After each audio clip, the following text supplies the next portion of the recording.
இன்றைக்கி நம்ம திரைவிமர்சன நிகழ்ச்சியில் இயக்குனர் இளையராஜா கலியபெருமாள் இயக்கத்தில் வெளியே வந்திருக்கிற 10 ஹவர்ஸ் படத்தை பற்றி பார்க்க போகிறோம். இந்த படத்துடைய கதையை பற்றி பார்த்தோம்னா, படத்துடைய ஆரம்பத்தில் பொழுது விடிஞ்சால் எலெக்ஷன் ரிசல்ட் வரப்போகிற நாள் அப்படிங்கிற சூழ்நிலையில் ஆத்தூரில், சேலம் ஆத்தூரில் போலீஸ் ஸ்டேஷன் பரபரப்பாக இருக்குது. அந்த டைமில் ஒரு பொண்ணு காணா அப்படின்னு சொல்லிட்டு ஒரு மிஸ்ஸிங் கம்ப்ளைண்ட் வருது. உடனே அந்த ஆத்தூர் ஸ்டேஷன் இன்ஸ்பெக்டராக இருக்கக்கூடிய ஹீரோ அந்த பொண்ணை தேடி கண்டுபிடிக்கிறதுக்காக போகிறாரு. அங்கே போனால் சில மர்மமான விஷயங்கள்லாம் நடக்குது. இந்த சமயத்தில் திடீர்னு ஒரு ஃபோன் வருது. அந்த ஃபோனில் அந்த வழியாக போகக்கூடிய ஒரு ஆம்னி பஸ்ஸில் ஒரு பொண்ணை யாரோ அரெஸ்ட் பண்ணுறாங்க அப்படின்னு சொல்லிட்டு ஒரு மர்மமான ஃபோன் வருது. உடனே போய் அந்த ஆம்னி பஸ்ஸை மடக்கி பிடிச்சா அந்த பஸ்ஸில் நினச்சதுக்கு மாறா அதில் ஒரு இளைஞரை கொலை செஞ்சு போட்டிருக்காங்க. இந்த கொலையை பண்ணது யார் அப்படின்னு இன்வெஸ்டிகேஷன் ஆரம்பிக்குது. இந்த கொலைக்கும் அந்த பொண்ணு காணாமல் போனதுக்கும் யார் சம்மந்தப்பட்டிருக்கா, அதுக்கான உள்நோக்கம் என்ன அப்படிங்கிறத இந்த படத்துடைய கதை. இந்த படம் ஒரே நைட்டில் ஒரு 10 மணி நேரத்துக்குள்ளே நடக்கக்கூடிய ஒரு கதையாக தான் இந்த கதையை பண்ணியிருக்கிறாங்க. கதையாக ஒரு இன்வெஸ்டிகேஷன் த்ரில்லருக்கான நல்ல கதை தான் இந்த கதை. ஆனால் அதுக்கான திரைக்கதையோ அல்லது அதை படமாக்கின விதமோ படத்தில் நிறைய கோட்டை விட்டுட்டாங்க. அது மட்டும் இல்லாமல் இவங்களுக்கு ஏற்ற மாதிரி கதையை வளைச்சி எடுத்துக்கிட்டாங்க.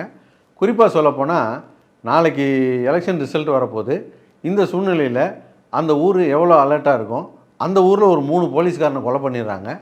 அந்த இடத்துல எவ்வளோ ஹையர் ஆஃபீஷியல்ஸ் வருவாங்க, எவ்வளோ ப்ரெஷர் இருக்கும், அதையெல்லாம் காட்டாமல் இந்த ஹையர் ஆஃபீஷியல்ஸ்லாம் வந்தால் ஹீரோவுக்கு வேலை எல்லாம் போய்டும் இல்லையா. அதனால் ஹீரோவை தவிர வேறு யாரையும் கதைக்குள்ளே விடாமல், ஹீரோவை தவிர இந்த கேஸையே இன்வெஸ்டிகேட் பண்ணுறது இவர் ஒருத்தர் தான் பண்ணுவார். வேறு யாரும் எதையுமே கண்டுபிடிக்க மாட்டாங்க. இப்போ தமிழ் சினிமாவில் ஒரு வழக்கம் இருக்குது இல்லையா, தமிழ் சினிமா ஹீரோங்களுக்கு ஒரு கல்யாண வீடுனா அதில் மாப்பிள்ளையாக அவர் தான் இருப்பார், இலை வீடுனா அதில் பணமாக அவர் தான் இருப்பார். அந்த மாதிரி தான் இந்த படத்துலையும் பண்ணி வச்சுருக்கிறாங்க. இவங்களுக்கு ஏற்ற மாதிரி கதையை வளைச்சி பண்ணதுனால ஒரு இயல்புத்தன்மை இல்லாமல் போயிடுச்சு கதையில். அது மட்டும் இல்லாமல் ஒரு பஸ்ஸில் கொலை நடந்திருக்கு. அந்த கொலையை யார் பண்ணது அப்படின்ற ஓடுற பஸ்ஸில், நிற்காத பஸ்ஸில் யாரோ ஒருத்தர் தான் பண்ணியிருக்கணும். அந்த கொலையை யார் பண்ணது அப்படின்னு கண்டுபிடிக்கிறதுக்கு பஸ்ஸில் இந்த மொத்த பேரையும் வாரி போட்டு வந்து விசாரணை பண்ணுறாங்க. அதெல்லாம் ஒரு விசாரணை மாதிரியே இல்லை. அதெல்லாம் நல்லா ஸ்கோர் பண்ண வேண்டிய இடம், அதெல்லாம் கோட்டை விட்டுட்டாங்க. இந்த மாதிரியான இன்வெஸ்டிகேஷன் த்ரில்லர்லாம் வர்ற அத்தனை கேரக்டர் மேலேயும் நமக்கு சந்தேகம் வர்ற மாதிரி பண்ணுவாங்க. அந்த மாதிரி பஸ்ஸில் வந்து அத்தனை பேர் மேலேயும் சந்தேகம் வர்ற மாதிரியான சீன்களை பண்ணியிருக்காங்க. படம் பார்க்குற நமக்கு இவன் பண்ணியிருப்பானோ அவன் பண்ணியிருப்பானோ அப்படின்னு நினைக்கும்போது, அதெல்லாம் இல்லை, இதுதான் நடந்தது அப்படின்னு சொல்லும்போது நமக்கு ஒரு வித்தியாசமான ஒரு உணர்வு கொடுக்கும் இல்லையா. அப்படிலாம் இந்த படத்தில் நமக்கு தோணவே இல்லை. எவன் பண்ணால் என்னன்ற மாதிரி தான் நம்ம உட்காந்துருந்தோம். அப்படிலாம் இவங்க நினச்சி பண்ணதெல்லாம் எதுவுமே ஒர்க் ஆகலை. நம்ம ஏற்கனவே சொன்ன மாதிரி ஒரு இன்வெஸ்டிகேஷன் த்ரில்லருக்கான கரெக்டான கதையை தான் தேர்ந்தெடுத்திருக்காங்க. ஆனால் அதுக்கான திரைக்கதையோ இவங்க படத்தில் வந்து பரபரப்புன்னு நினச்சி எடுத்த காட்சிகள்லாம் வந்து படம் பார்க்குற நமக்குள்ளே கடத்தவே இல்லை. ரொம்ப சுமாராக போயிடுச்சு. நம்ம ஏற்கனவே சொன்ன மாதிரி இது ஒரு கரெக்டான ஒரு இன்வெஸ்டிகேஷன் த்ரில்லருக்கான கதை தான்.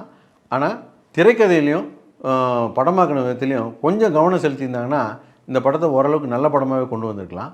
ஆனால் இவங்க பரபரப்புன்னு எடுத்த சீன் எதுவுமே நமக்குள்ளே கடத்தாதனால இது வந்து ரொம்ப சுமாரான படமாக போயிடுச்சு.